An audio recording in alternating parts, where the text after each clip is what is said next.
Bien-aimés, shalom, que le Seigneur vous bénisse, vous tous qui nous suivez partout dans le monde entier.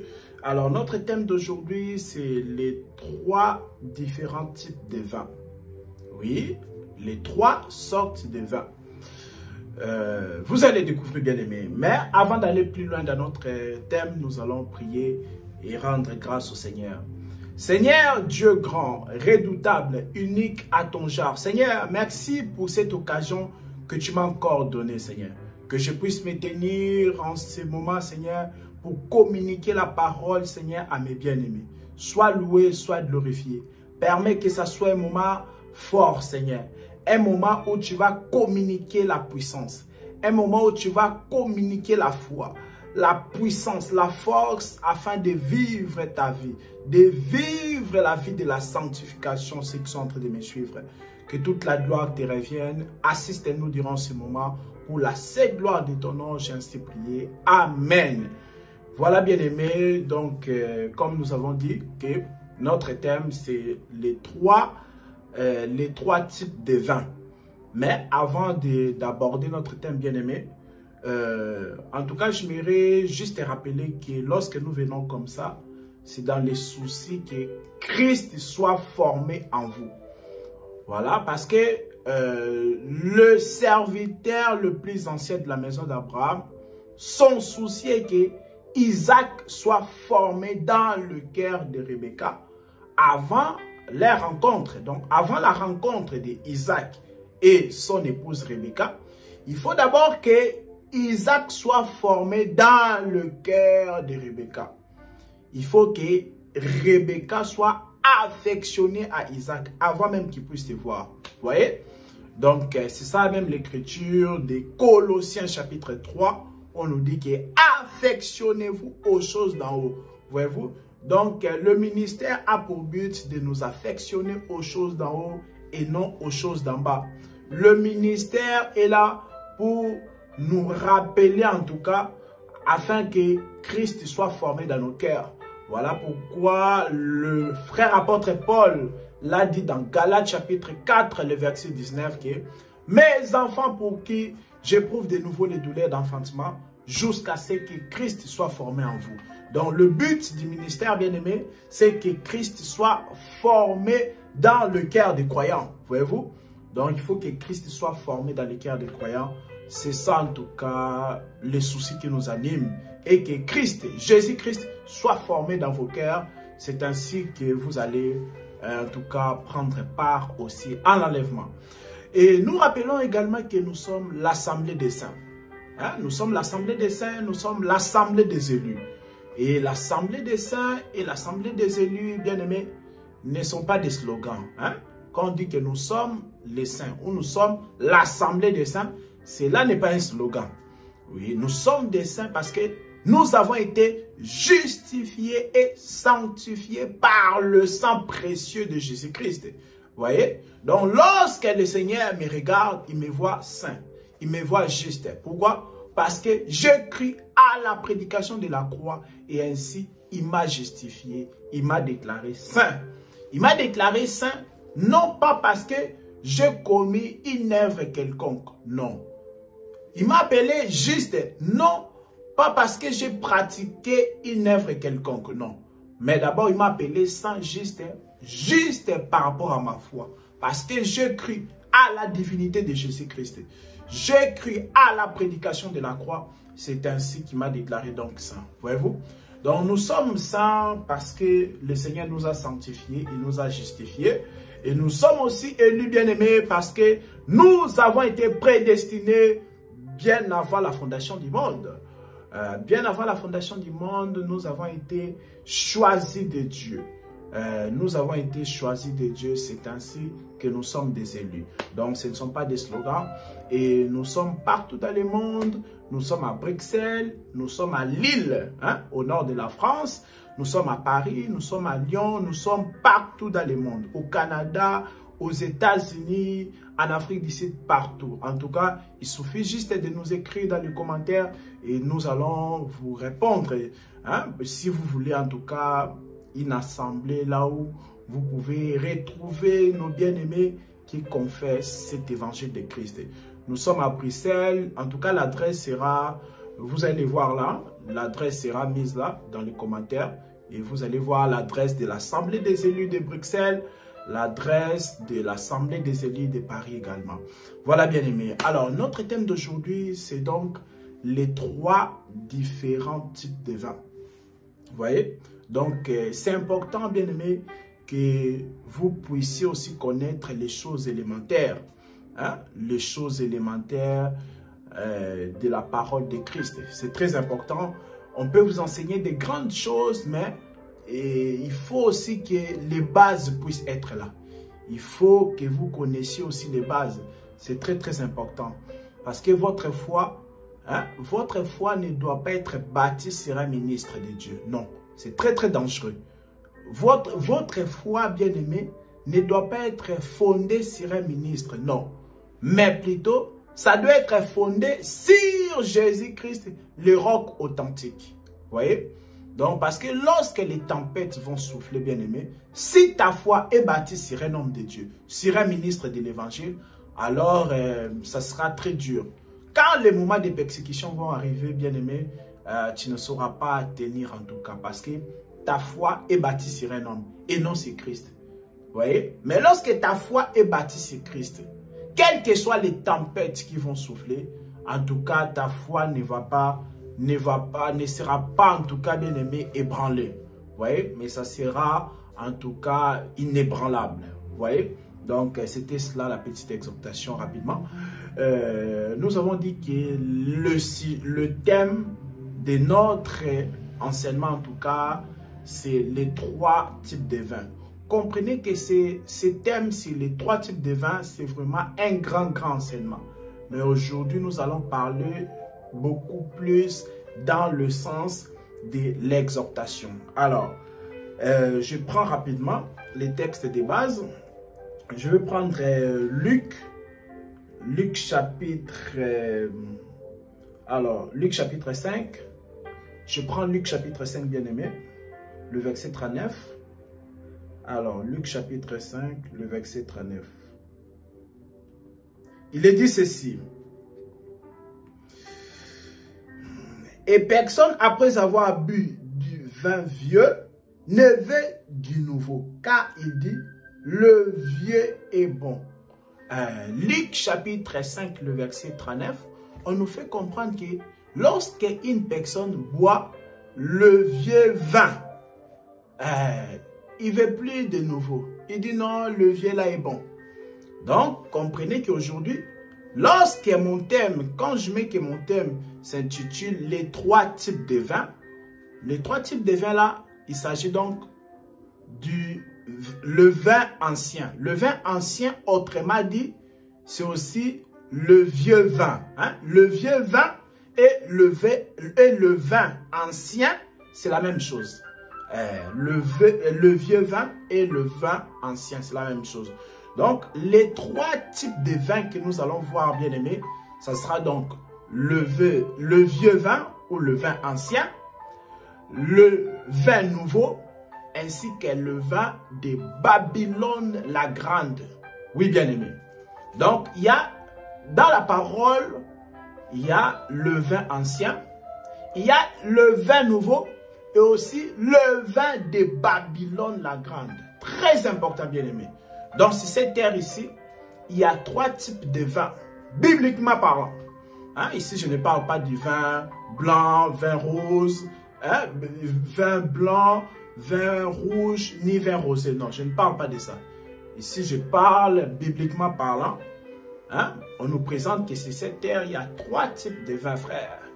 Il y a le vin ancien, le vin nouveau et le vin de Babylone, la grande prostituée. Voilà, bien aimé. Alors, d'abord, il faut comprendre, essayer de comprendre la différence entre le vin ancien et le vin nouveau. Il y a une différence. Et d'entrée de jeu, je voudrais signaler que lorsque je parle ici du vin ancien et le vin nouveau, il s'agit simplement de la parole. Oui, parce que le vin c'est la parole. Pourquoi le vin c'est la parole? Lorsque vous prenez Jean chapitre 15, le verset 1, Jésus-Christ, notre Seigneur, a dit que je suis la vraie vigne. Jean chapitre 15, le verset 1. Dans d'autres versions, on dit que je suis le cep. Mais dans d'autres versions, c'est la même chose. Hein? Donc, je suis la vraie vigne. Jean chapitre 15, le verset 1. Jésus-Christ l'a dit. Ok, donc on a compris que Jésus-Christ est la vigne. Donc, si Jésus-Christ est la vigne, il doit produire donc le vin. Vous voyez? Jésus-Christ étant la vigne, parce que la vigne est une plante qui produit les raisins. Et ensuite, ces raisins-là vont produire maintenant le vin. Donc, il faut comprendre que Jésus étant la vigne, en accord avec Jean chapitre 15, le verset 1, il doit produire le vin. Et nous allons le voir, en tout cas pendant notre enseignement, comment est-ce que Jésus avait produit le vin. Lorsque nous prenons Jean chapitre 7, rapidement, Jean chapitre 7, le verset 37, il est dit ceci. Jean chapitre 7, le verset 37. Il est dit ceci. Le dernier jour, les grands jours de la fête, Jésus se tenant debout s'écria, « Si quelqu'un a soif, qu'il vienne à moi et qu'il boive. Celui qui croit en moi, des fleuves d'eau vive couleront de son sein, comme dit l'Écriture. » Voyez-vous, Jésus dit que si quelqu'un a soif, qu'il vient à moi, il va boire. Il dit ça, verset 37. Si quelqu'un a soif, qu'il vienne à moi et qu'il boive. Celui qui croit en moi, des fleuves d'eau vive couleront de son sein, comme dit l'Écriture. Donc Jésus, il nous montre en réalité, en lui, il y a de l'eau, frère. Parce qu'il dit que si quelqu'un a soif, qu'il vienne à moi, afin qu'il puisse boire. Vous voyez? Donc Jésus-Christ, on a constaté que Jésus a de l'eau. Et dans Proverbe chapitre 18, le verset 4 aussi, on dit que les paroles de la bouche d'un homme sont des eaux profondes. Ah, ok. Donc, Jésus a de l'eau. L'eau, c'est ça la parole. Parce qu'on dit que les eaux profondes, c'est ça la parole. Ah, donc on comprend simplement que la parole, c'est ça le vin. Jésus étant la vigne, en accord avec Jean chapitre 15, le verset 1, il doit produire donc le vin. Donc, ce qui sort de la bouche de Jésus, c'est ça le vin. Parce que lui-même, il a dit que sa parole, c'est ça, hein, de l'eau. Or, l'eau, c'est la vigne. L'eau, c'est le vin.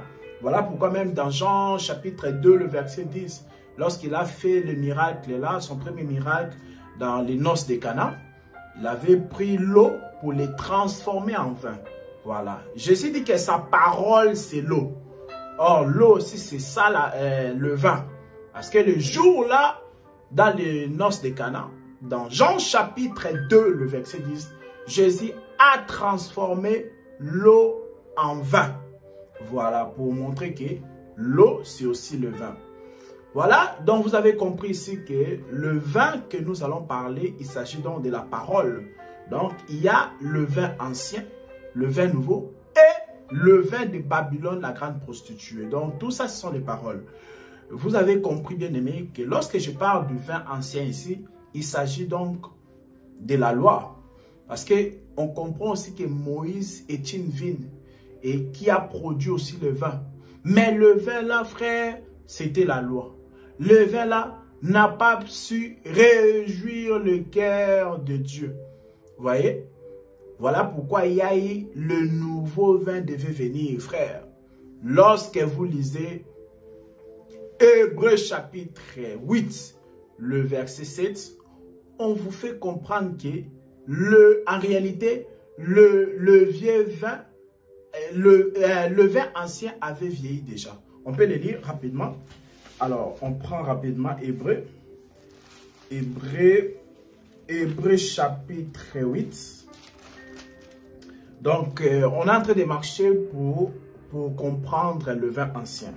Alors, Hébreux chapitre 8, le verset 7. En effet, si la première alliance avait été sans défaut, il n'aurait pas question de la remplacer par une seconde. Ok. Donc, on nous explique qu'en réalité, l'ancienne alliance avait des défauts. Voilà pourquoi on a remplacé cela par une nouvelle alliance. L'ancienne alliance, c'est ça la loi. L'ancienne alliance, c'est ça Moïse. L'ancienne alliance, c'est ça donc le vin ancien. on nous dit que ces vins anciens-là avaient des défauts, avaient des imperfections. Voilà pourquoi on devait seulement le remplacer, remplacer ce vin-là par le nouveau vin. Et on peut très bien le voir, bien aimé. On peut le voir dans les Écritures. Par exemple, la vie de Vachi et Esther. Lorsque vous lisez les livres d'Esther, vous allez remarquer que la Bible nous dit que Vachi était belle. Mais on dit que pour Esther, Esther était très belle. Vous voyez? Donc la beauté d'Esther était supérieure à la beauté de Vachi. Voilà pourquoi Esther a pu satisfaire le cœur du roi Assuérus comparé à Vachi. Voyez-vous ces choses? Donc Esther, c'est le vin nouveau. Esther, c'est ça la nouvelle alliance. Mais Vachi, c'est le vin ancien.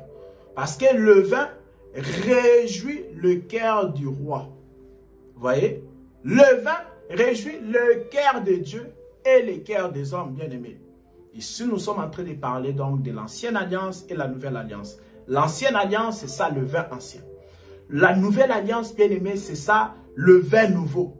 Il est important de comprendre cette différence, bien-aimé, de peur que tu puisses boire seulement le vin ancien. Donc, je vous ai dit, il y a 3 types de vins sur la terre. Mais qu'est-ce que toi, tu bois comme vin, frère? Dans ton église, lorsque tu pars, quel vin on te présente? Est-ce qu'on te présente le vin ancien? Est-ce qu'on te présente le vin nouveau ou le vin de Babylone, la grande prostituée? Parce que son vin enivre le roi et ses habitants. On y reviendra, bien aimé. Vous voyez? Donc, il est important de comprendre la différence entre le vin ancien et le vin nouveau, c'est-à-dire l'ancienne alliance et la nouvelle alliance.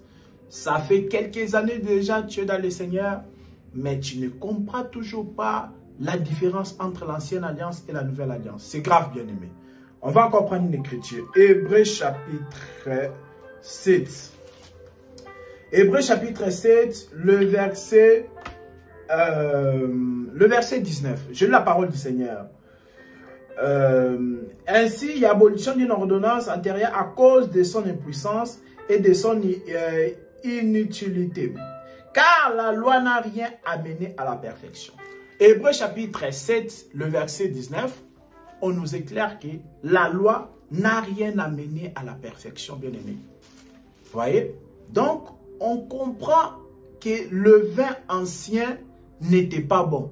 Voilà pourquoi on devait seulement le remplacer par le nouveau vin. Le vin ancien, c'est ça l'ancienne alliance, c'est ça Moïse. C'est ça même Nabal, parce que Nabal voulait dire la méchanceté. Le premier mari d'Abigail là. Nabal, ça veut dire la méchanceté. Et Nabal, lorsqu'il est mort, David a récupéré Nabal. Vous voyez? Donc David qui vient récupérer, lorsque Nabal est mort, David est venu récupérer Abigail. Donc lorsque Nabal est mort, c'est David qui vient récupérer Abigail. Donc David, c'est ça, donc la grâce. Voilà, c'est ça la grâce qui vient récupérer la femme. Mais la loi qui est Nabal était tellement méchant. Vous voyez? Et Nabal n'a pas mené Abigail dans la perfection, bien aimé frère. Donc c'est seulement David qui vient comme étant la grâce.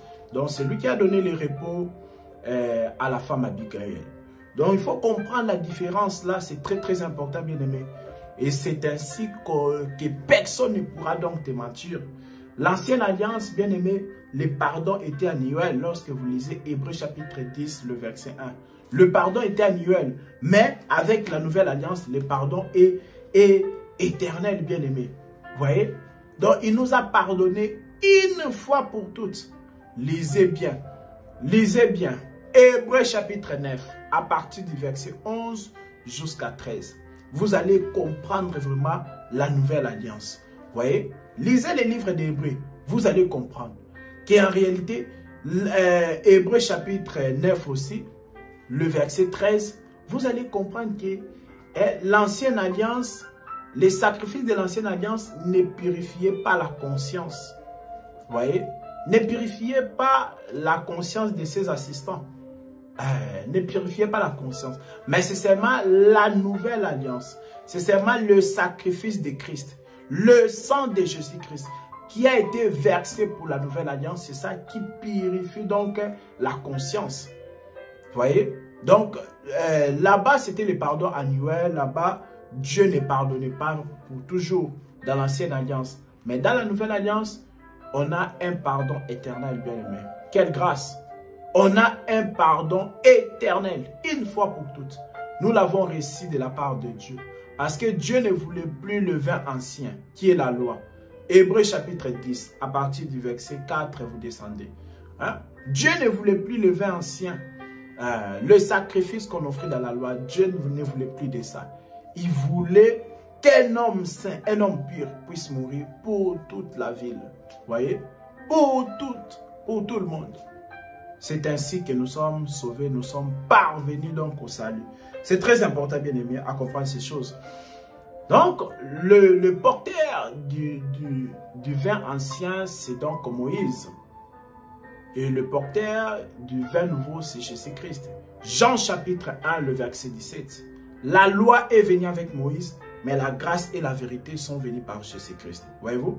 Donc, on comprend, quand Jésus dit dans Jean chapitre 15, il est la vigne qui doit produire donc le vin. Donc, on comprend aussi Moïse était aussi une vigne. Moïse était une vigne. Et le vin qu'il a produit, c'était la loi. Mais Jésus étant la vigne, la véritable vigne, c'est ce qu'il a produit, bien aimé, comme vin. C'était ça donc, la grâce. Très important de comprendre.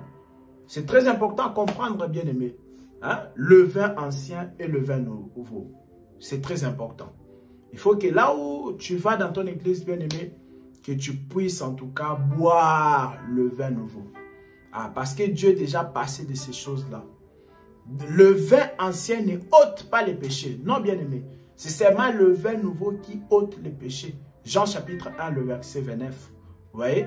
C'est Dieu, en fait, dans le sacrifice de la loi de l'ancienne alliance, Dieu couvrait seulement les péchés. Mais les péchés n'étaient pas ôtés. C'est seulement dans la grâce que maintenant le péché est ôté par le sacrifice de Jésus-Christ, notre Sauveur. Vous voyez? Donc c'est très important. Si dans ton église, bien-aimé, là où tu pars, on te fait boire que le vin ancien, comprends que tu es encore sous la condamnation. Tu es encore sous les péchés, bien-aimé. Et tu n'es pas sauvé. Ainsi, tu n'auras pas part en l'enlèvement malheureusement. Oui, si tu bois que le vin ancien, frère, comment tu seras sauvé? Le vin ancien est rempli de défauts. Les défauts, c'est-à-dire des malédictions, frère. Il y a beaucoup de malédictions dans la loi, frère. Vous voyez? Donc, il faut boire le vin nouveau. Il faut que là où tu pars dans ton église, bien-aimé, que ton pasteur puisse te donner le vin nouveau. Sinon, tes péchés ne seront pas pardonnés, bien-aimé. Si tes péchés ne sont pas pardonnés, tu es toujours sous les péchés. Quand bien même tu donnes des offrandes, tu pratiques des bonnes œuvres, ce n'est pas ça qui sauve. Demandez à Corneille dans Actes chapitre 10, il va vous dire. Corneille pratiquait des bonnes œuvres. Mais tant qu'il n'avait pas encore reçu la prédication de la croix, la prédication de la foi, il n'était pas encore sauvé. Il a fallu que Pierre puisse venir pour qu'il puisse prêcher à Corneille et que Corneille croie, et c'est ainsi qu'il était sauvé. Donc, je suis en train de dire ici que tu dois comprendre qu'il y a le vin ancien et le vin nouveau. Et dans ton église, tu dois boire le vin nouveau, bien-aimé. Parce que si tu ne bois pas le vin nouveau, tu n'es pas sauvé et tu n'iras pas aussi en l'enlèvement. Tu n'iras pas à l'enlèvement, bien-aimé, si tu ne bois pas le vin nouveau. Vous voyez? Il y a des prédicateurs, ils le savent. Il y en a d'autres, ils sont ignorants. Mais il y en a d'autres, ils savent aussi. Il y a des prédicateurs, ils savent qu'en réalité, c'est le vin nouveau qui sauve. Mais il continue à te donner toujours le vin ancien. Donc, il est en train de te tuer à petit feu. Vous voyez? Donc, il y a des prédicateurs dans ce monde comme Nicodème. Parce que Nicodème était docteur de la loi. C'était un chef du peuple. Voilà. Et le pasteur aussi, c'est un chef du peuple. Un pasteur, c'est un berger, un chef du peuple. Voilà, de même que Nicodème. Mais Nicodème, qu'est-ce qu'il a dit dans Jean chapitre 3? Il est venu vers le soir à Jésus. Il a dit, nous savons que Dieu est un envoyé de Dieu. Vous voyez? Il a dit, nous savons, on va le lire rapidement. Jean chapitre 3, on va lire ce que Nicodème avait dit. Jean chapitre 3. Alors, mais il y a un homme, Jean chapitre 3, partie du verset 1. Il y a un homme d'entre les pharisiens nommé Nicodème, un chef des Juifs. Vous voyez? Nicodème était un chef des Juifs qui vint lui auprès de Jésus la nuit et il dit, Rabbi, nous savons que tu es un docteur venu de Dieu, car personne ne peut faire ces miracles que tu fais si Dieu n'est avec lui. Ah, Nicodème, un chef du peuple. Nicodème était docteur de la loi, chef des Juifs. Il est venu vers le soir dire à Jésus que nous savons que tu es un docteur venu de Dieu. Donc, il y a des prédicateurs. Il y en a qui sont ignorants, là c'est autre chose. Mais il y en a aussi qui savent qu'en réalité, c'est Jésus-Christ qui est le véritable. En ces temps de la grâce ici, c'est Jésus-Christ qui sauve. Ce ne sont pas des sacrifices. Ce ne sont pas des bonnes œuvres qui sauvent, mais le sacrifice de Jésus-Christ qui sauve. Nous sommes sauvés par la grâce au moyen de la foi. Nous sommes d'abord sauvés par la grâce au moyen de la foi. C'est ça l'écriture de Éphésiens chapitre 2, le verset 8 à 9. Donc il y a des pasteurs, des prédicateurs, comme étant aussi Nicodème, chef du peuple.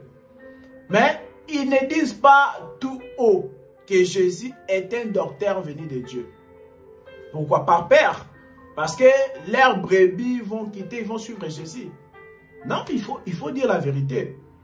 Il faut le dire haut et fort. Mais Nicodème est venu la nuit, quand il n'y a personne. Reconnaître, vous voyez, reconnaître que Jésus-Christ est un véritable docteur. C'est triste malheureusement. Il y a beaucoup dans la ville ici. Ils savent que Jésus-Christ est le véritable sauveur. En dehors de lui, il n'y a point d'autre sauveur. Mais ils ne le disent pas au peuple. Reconnaître que Jésus-Christ est le véritable sauveur, c'est présenter les Écritures de Jésus-Christ à ce peuple-là. C'est leur donner le vin nouveau.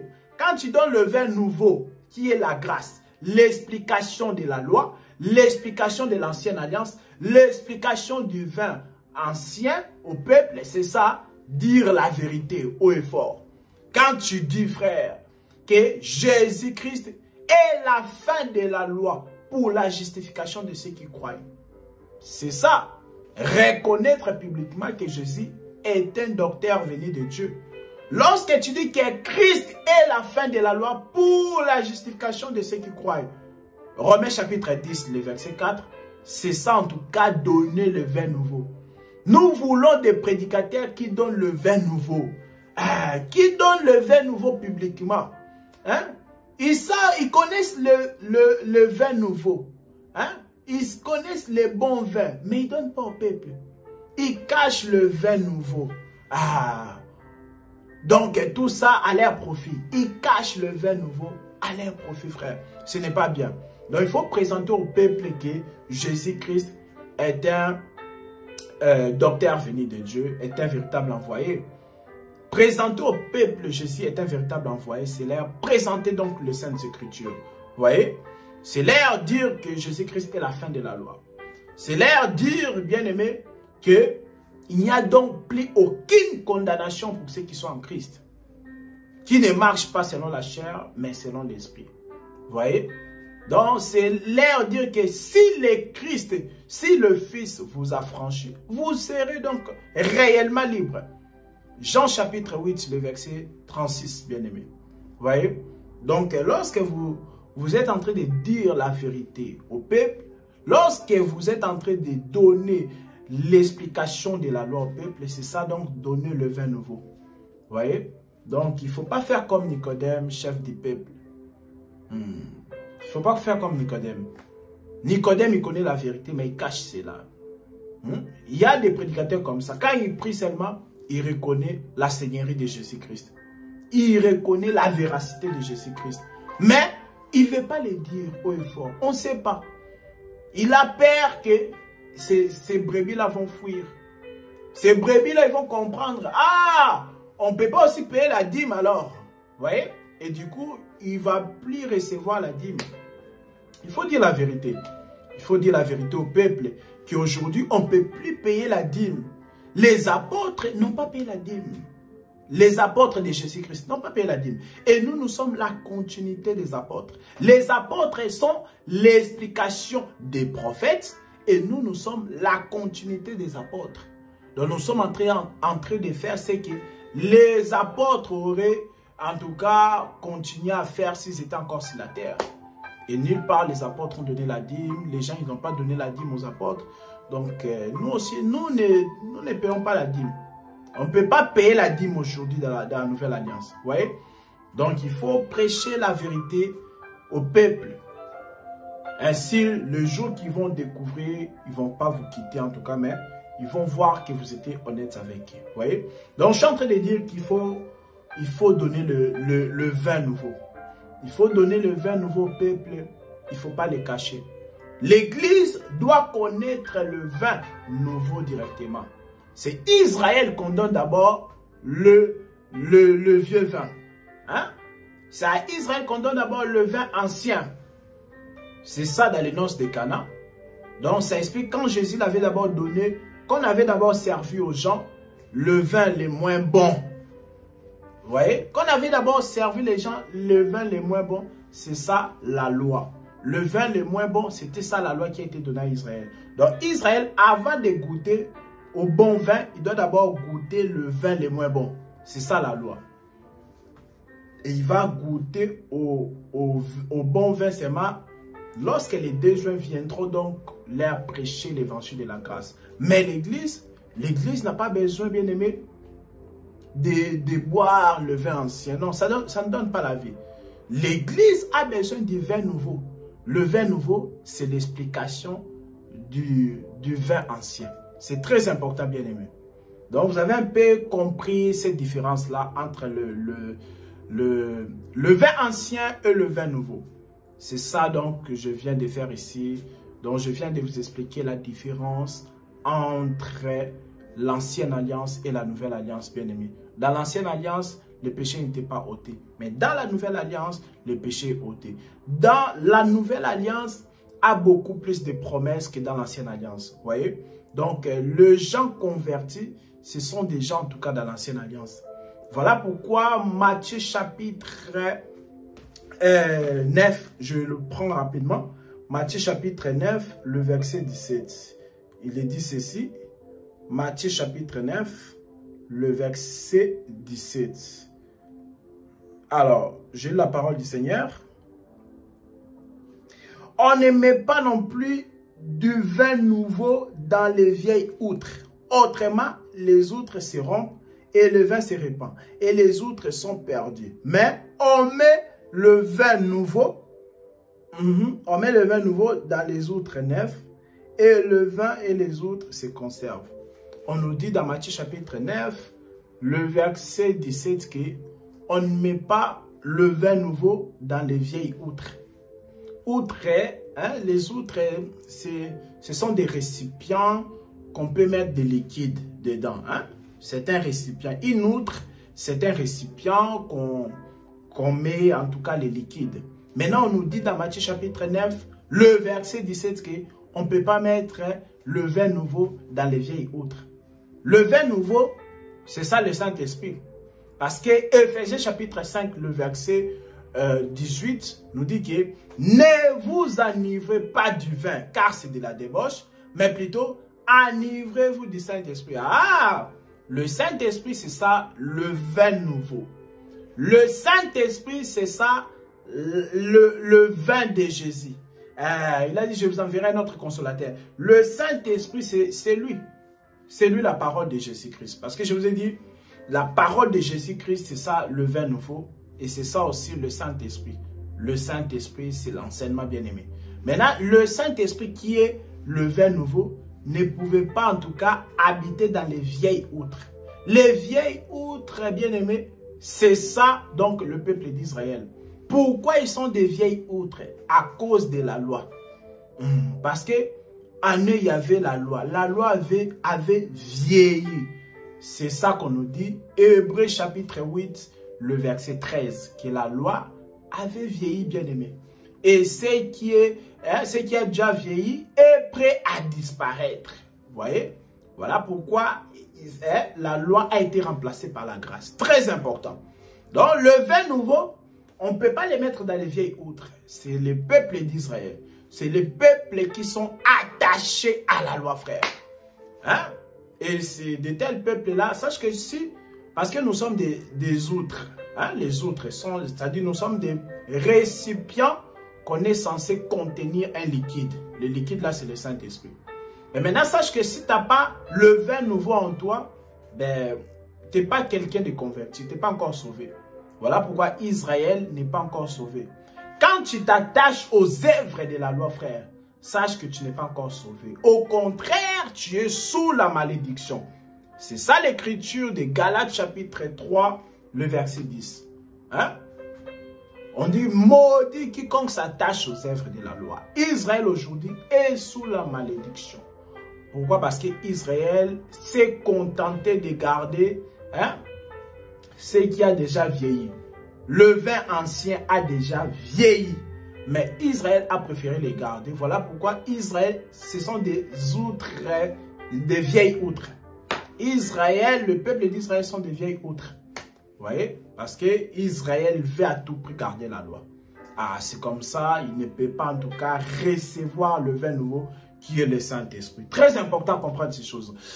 Donc, j'ai touché d'abord ces deux vins-là, c'est-à-dire le vin ancien et le vin nouveau, pour vous faire comprendre que ce qui sauve, ce n'est pas le vin ancien, mais c'est plutôt le vin nouveau.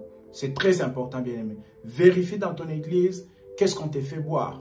Est-ce qu'on te fait boire, frère bien-aimé, le vin ancien?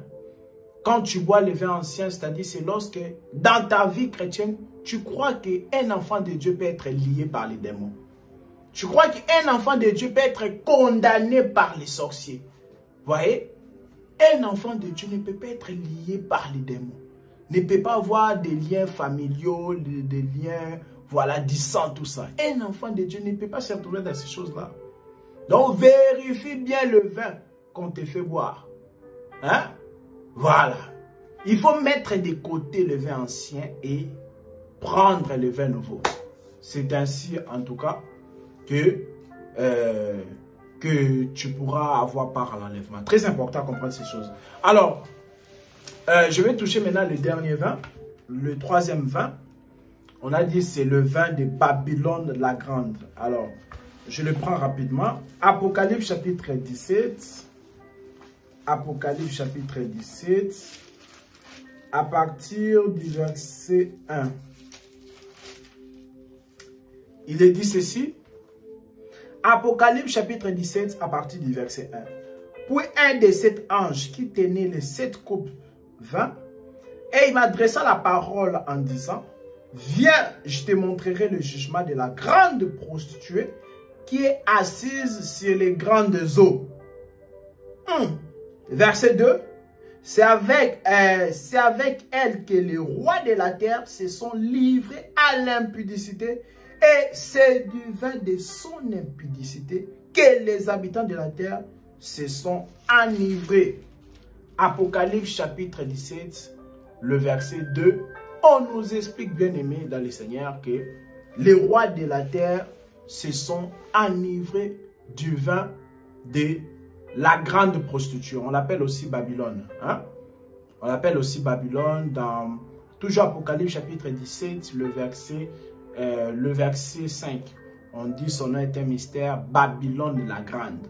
Donc, on a compris que sur cette terre, à part le vin ancien et le vin nouveau, il y a aussi le vin de Babylone la Grande. Et ça, c'est un vin très, très dangereux, bien aimé. On dit que ce vin-là, Babylone la Grande, en tout cas, enivre les rois de la terre et ses habitants. Voyez-vous? Donc le vin de Babylone la Grande a pour mission d'enivrer les rois de la terre et et ses habitants. On complète aussi avec l'écriture de l'Apocalypse chapitre 18. Apocalypse chapitre 18, le verset 3. Alors, parce que toutes les nations ont bu du vin de la fureur de son impudicité, et que les rois de la terre se sont livrés avec elle à l'impudicité, et que les marchands de la terre se sont enrichis par la puissance de son luxe. Donc on nous dit bien aimé que les rois de la terre et ses habitants sont sous l'emprise du vin, sont sous l'ivresse du vin de Babylone la Grande. Heureusement que l'Église ne se retrouve pas dans ça. Parce que l'Église est un peuple mis à part. Lorsque les habitants de la terre et les rois de ce monde sont en train de s'enivrer du vin de Babylone la Grande, l'Église n'est pas là. L'Église est à côté. L'Église s'enivre du Saint-Esprit. L'Église s'enivre du vin nouveau. Vous voyez? Très important, bien aimé. Mais maintenant, comme je vous ai dit au début, que le vin, c'est la parole. C'est l'enseignement.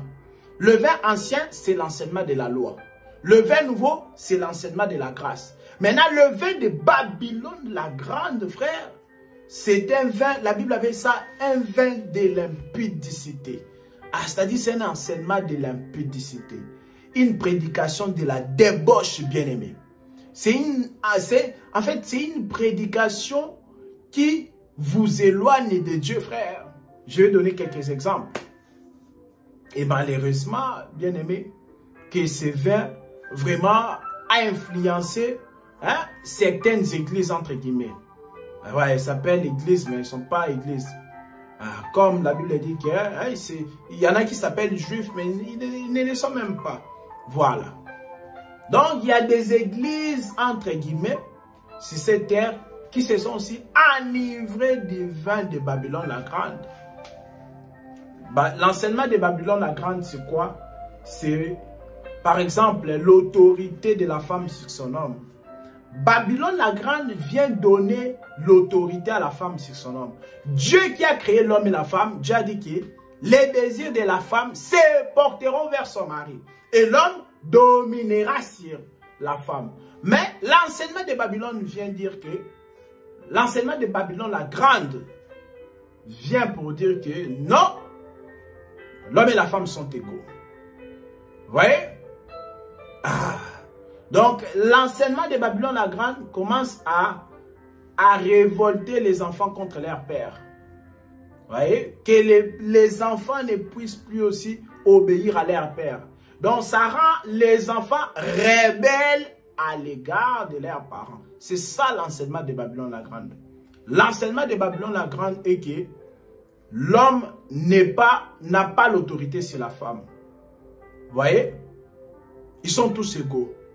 Alors que Dieu qui a créé, Dieu qui est l'omniscient, qui a créé l'homme et la femme, il a dit que les désirs de la femme se porteront vers son mari, mais l'homme dominera. Vous voyez? Donc l'enseignement de Babylone la Grande, c'est un enseignement de l'impudicité, frère. C'est un enseignement qui va à l'encontre de la saine doctrine. L'enseignement de Babylone la Grande. C'est-à-dire les sœurs viennent dans les assemblées, elles s'habillent mal, mais on ne dit rien. Sinon, si on dit, elles vont fuir. Vous voyez? Donc ça, c'est un prédicateur qui laisse les sœurs s'habiller mal dans l'église. Parce que par peur qu'elles vont fuir tout ça. Donc on comprend ces prédicateurs-là est enivré du vin de Babylone la Grande. C'est très, très dangereux. C'est très, très dangereux. Parce que on dit que dans Apocalypse chapitre 17, le verset 2, on dit que Babylone la Grande a enivré les rois de la terre et ses habitants par son vin. Or, le roi aussi, ce ne sont pas simplement les rois que nous voyons ici. Les rois aussi, ce sont des pasteurs. Parce que dans la parole de Dieu, un pasteur est considéré comme un roi. Un pasteur, c'est un chef du peuple. Vous voyez? Et le roi aussi, c'est un chef du peuple. Même dans 1 Roi chapitre 22, le verset 17, lorsque Michée prophétisait sur la mort du roi Akab, il dit, je voyais Israël se disperser sur la montagne comme des brebis qui n'ont pas de berger, comme des brebis qui n'ont pas de pasteur. Or, Akab était roi d'Israël. Lorsque Israël se disperse comme des brebis qui n'ont pas de pasteur, c'est-à-dire quoi? Que Akab le roi, c'est aussi un pasteur. Donc, dans les Écritures, un pasteur, un berger de brebis est considéré aussi comme un roi. Donc, on comprend qu'il y a des pasteurs, malheureusement, ils se sont enivrés du vin de Babylone la Grande. C'est très, très dangereux, bien aimés frères. C'est très, très dangereux. C'est très dangereux d'être dans de telles églises où le pasteur est enivré du vin de Babylone la Grande. Voilà, où le pasteur, il n'a plus le courage, il n'a plus la force de prêcher ce qui est la sainte doctrine. Il prêche d'autres choses. Mais il ne prêche pas Jésus. Il ne prêche pas la sainte doctrine. Il prêche d'autres choses. Donc il est enivré. Il est sous l'ivresse du vin de Babylone la Grande. Babylone la Grande, frère, c'est qui? Babylone la Grande, frère, il faut d'abord comprendre, parce que la Bible l'appelle la grande prostituée. Donc c'est une femme. La Bible nous présente dans Apocalypse chapitre 17, le verset 2, et Apocalypse chapitre 18, le verset 3, qu'il y a une femme qui est assise sur les grandes eaux. Et maintenant, la suite, on dit quoi? Elle est assise sur les grandes eaux et elle domine sur les rois de la terre et ses habitants. Donc, une femme qui domine sur les rois de la terre et sur ses habitants. Comment est-ce qu'elle domine? Par son vin. Parce qu'elle a enivré ces rois de la terre et ses habitants de son vin. C'est ainsi qu'elle domine. Or, la femme nous parle de la religion. La femme nous parle de l'église. Quand même, vous allez lire Ésaïe chapitre 4 à partir du verset 1, on dit que ce jour-là, cette femme saisiront un seul homme. Vous voyez? Donc, la femme est représentée comme une église. Donc, on comprend qu'il y a une église. Il y a une église sur cette terre qui a l'autorité sur les rois de la terre et ses habitants. Et vous connaissez bien cette église. Je ne vais pas les citer. Il y a une église sur cette terre qui a l'autorité sur les rois de la terre et sur ses habitants. Lorsque cette église-là dit A, tout le monde doit suivre A. On ne peut pas dire E ni F. Vous voyez? Donc c'est une église qui a enivré les habitants de la terre et les rois de ce monde par son vin de l'impudicité. La Bible appelle ça comme ça. Un vin de la débauche, un vin de l'impudicité. Donc c'est une église. Quand on parle de la femme assise sur les grandes eaux, la femme qui domine sur les rois de ce monde et ses habitants, il s'agit donc d'une église qui a l'autorité sur les rois et les habitants de ce monde, frère. Et cette église-là a un mauvais enseignement. Un enseignement qui périt, frère. Un enseignement qui tue l'âme, frère. C'est très, très dangereux, frère. Vous voyez? L'enseignement de Babylone la Grande. Cet enseignement est répandu partout dans le monde. Parce qu'on a dit quoi? Que cet enseignement-là a enivré les habitants de la terre, frère. Babylone la Grande, tu peux aussi les comprendre comme étant Jézabel. Parce que Jézabel, qui était une fausse prophétesse, était mariée au roi. Vous voyez? Et remarquez bien que la plupart des décisions qu'Akab prenait, c'était c'était sous l'influence de Jézabel. Même quand il s'agissait pour tuer Naboth, c'est la décision de tuer Naboth était venue de Jézabel. C'est Jézabel qui a dit qu'on va envoyer des lettres dans la ville de Naboth.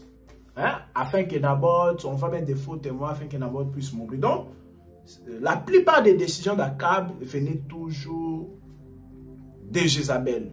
Jézabel, c'est Babylone la Grande. La fausse église qui a l'autorité sur les rois de la terre. Parce que Akab était un roi. Et Jézabel était une fausse prophétesse. Donc Jézabel représente l'église et Akab représente les rois et les habitants de la terre, frère. Vous voyez? Donc Jézabel avait la domination sur Akab ainsi que sur tous les gens qui Akab dirigeait. C'est ça Les gens qui Akab dirigeait, c'est ça, les habitants de la terre. Akab représente le roi. Et Jézabel, la fausse prophétesse, c'est elle, la fausse église, qui dirige ces mondes, frères. Vous voyez? Jézabel a un mauvais enseignement. Jézabel aime tuer les justes. Jézabel a fait tuer Naboth. Vous voyez? Donc Jézabel est là pour crucifier les vrais enseignements. Elle est là pour combattre les vrais enseignements. Vous voyez? Elle est là pour combattre les vrais enseignements. Et donc, c'est vraiment important, bien aimé, que cet enseignement puisse t'interpeller. Est-ce que dans ton église, l'enseignement de Babylone la Grande est aussi entré? Parce que elle enivre les rois de la terre. Elle a enivré même plusieurs de ceux qui se disent pasteurs. Normalement, un ministre de Dieu, un véritable ministre de Dieu, ne peut pas être enivré par le vin de Babylone la Grande. D'ailleurs, un ministre de Dieu ne boit pas le vin de Babylone la Grande. Du coup, il ne sera jamais enivré. Voilà.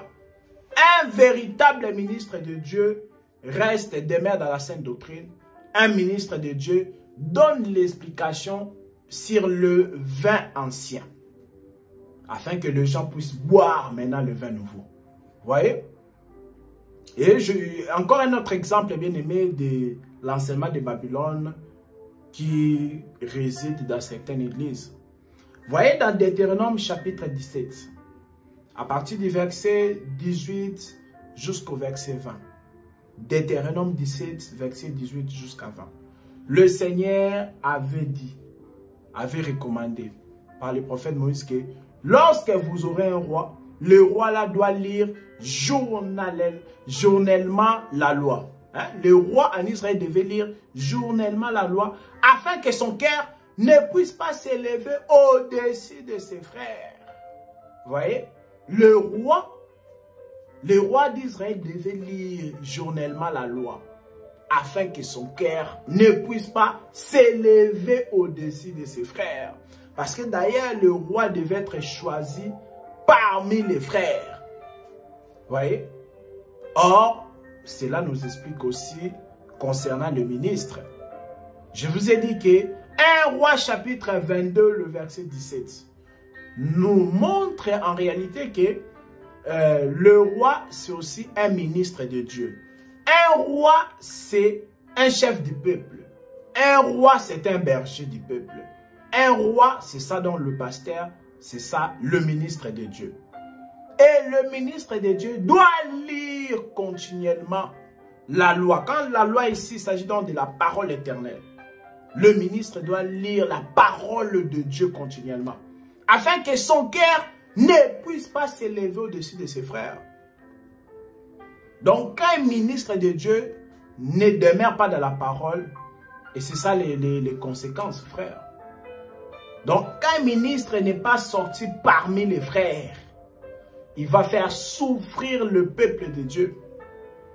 Quand un ministre doit sortir parmi les frères, parce que le roi, en accord avec Deutéronome 17, 18 à 20, le roi devait sortir au milieu des frères. C'est-à-dire quoi? Un ministre de Dieu doit sortir parmi les gens convertis. Doit sortir de l'église. Un ministre de Dieu n'est pas un étranger. Un ministre de Dieu est un homme circoncis, un homme converti. Parce que malheur à toi, église, qui a pour ministre un homme inconverti. Il va vous faire souffrir, bien aimé. Il va vous dominer. Or, il a été dit au roi, il a été dit au ministre de Dieu de lire continuellement la parole de Dieu, afin que leur cœur ne puisse pas s'élever, bien aimé, au-dessus de leurs frères. Un ministre, lui, pense qu'il est meilleur que tout le monde.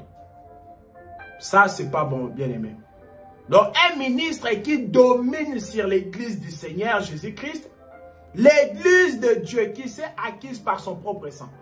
Comprenez que ce ministre-là est enivré du vin de Babylone la Grande, bien aimé. Un ministre de Dieu ne domine pas sur ses frères.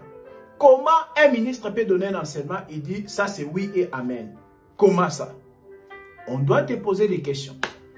Et j'aimerais aussi dire que dans l'assemblée des saints, je dis bien dans l'assemblée des saints, c'est-à-dire que dans l'église du Seigneur Jésus-Christ, le seul leader incontestable, c'est seulement le Seigneur Jésus-Christ. Tous les ministres que vous voyez sont des leaders contestables. On peut donc les contester, bien aimés. Ce n'est que Jésus-Christ qui est le leader, le seul leader incontestable. Mais un ministre, c'est un leader contestable. Maintenant par là, est-ce que je te dis de manquer de respect à ton prédicateur? Non, loin de là. Est-ce que je te dis de ne pas respecter les ministres de Dieu? Non, loin de là. Donc si tu as des problèmes de la politesse, de l'impolitesse, tout ça, il faut demander que le Seigneur puisse te briser, bien-aimé. Donc ici, je ne te dis pas de manquer le respect à tes ministres.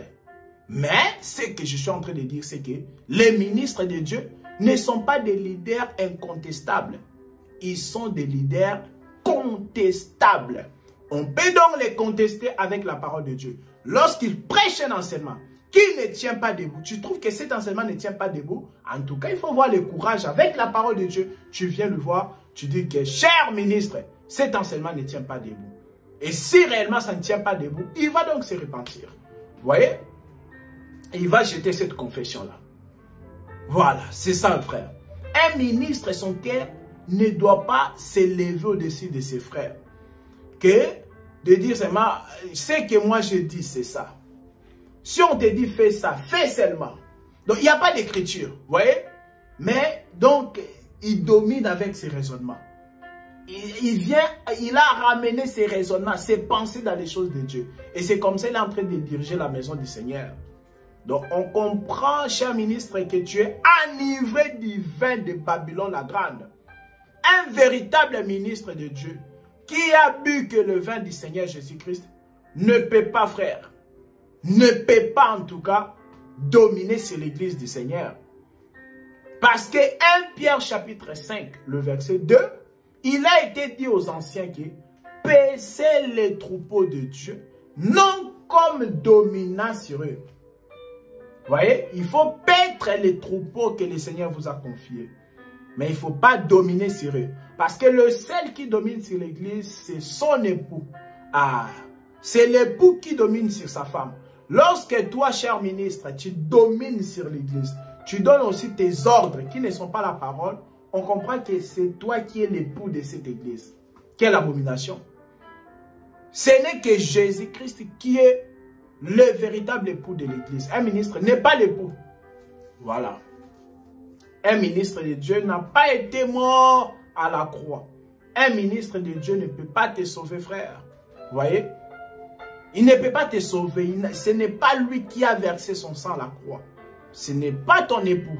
Il n'est pas ton époux. Ton époux, c'est le Seigneur Jésus-Christ. Voyez-vous? Donc, on arrive déjà vers la fin de cet enseignement, bien-aimé, sur les 3 types de vin sur la terre. Il y a 3 types de vin sur la terre. Vous avez vu la marche qu'on a fait. Le vin ancien, nous avons présenté comme étant la loi, qui ne sauve pas, qu'il faut en tout cas prendre conscience que ça ne sauve pas. Et venir dans les bons vins. Le vin nouveau. Le vin nouveau, c'est ça la grâce qui sauve, bien-aimé. Car celui qui boit de ces vins-là et s'enivrera, en tout cas, il sera sauvé. Vous voyez? Il faut boire parmi tous les 3 vins-là. Parmi les 3 types de vins, il faut boire le vin nouveau, frère. Il faut boire le vin nouveau. C'est ainsi que tu seras pardonné et tu seras sauvé, frère. Le vin de Babylone la Grande, il faut rejeter avec toute force. La Bible appelle ça le vin de l'impudicité. Vous voyez? Vraiment, ce n'est pas le vin de Dieu. Ce n'est pas le vin de Dieu. C'est un vin qui enseigne, en tout cas le vin, l'enseignement. C'est un enseignement qui enseigne les faux mariages. Les faux mariages. L'église et la politique. Ça, ce sont des fausses unions. Des faux mariages. L'église et la politique. Vous voyez? Donc, ce sont des faux mariages. Voilà pourquoi même la raison du déluge est que c'était à cause du faux mariage. les déluges avaient eu lieu à cause du faux mariage. C'est que les fils des hommes, les fils de Dieu, les fils de Dieu, s'étaient unis avec les filles des hommes. Donc la sémence de Dieu et la sémence des hommes. Qu'est-ce qui a donné? Des géants. Des géants qui étaient famés, qui étaient trop méchants, frère. C'est ça. Donc, le résultat de faux mariage, c'est donc les géants, frère. Or, Babylone la Grande enseigne les faux mariages. Vous voyez? Qu'un ministre de Dieu peut aussi faire la politique. Voyez-vous ces choses? Donc, ce sont des faux enseignements. Les enseignements de Babylone la Grande qu'il faut rejeter avec la force du Saint-Esprit. Donc, s'il y avait eu les déluges, c'était à cause des faux mariages.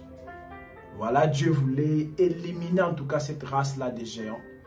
Parce que les fils de Dieu s'étaient unis avec les filles des hommes. Ils ont engendré des géants. La sémence de Dieu plus la sémence humaine, plus la sémence des hommes. Vous voyez? Ça engendre des géants, frère. Cher prédicateur, lorsque tu viens avec tes raisonnements dans les choses de Dieu, sache que tu vas engendrer des géants. Vous voyez? Ce n'est pas du tout bon. La sémence de Dieu, tu le mélanges avec la sémence des hommes.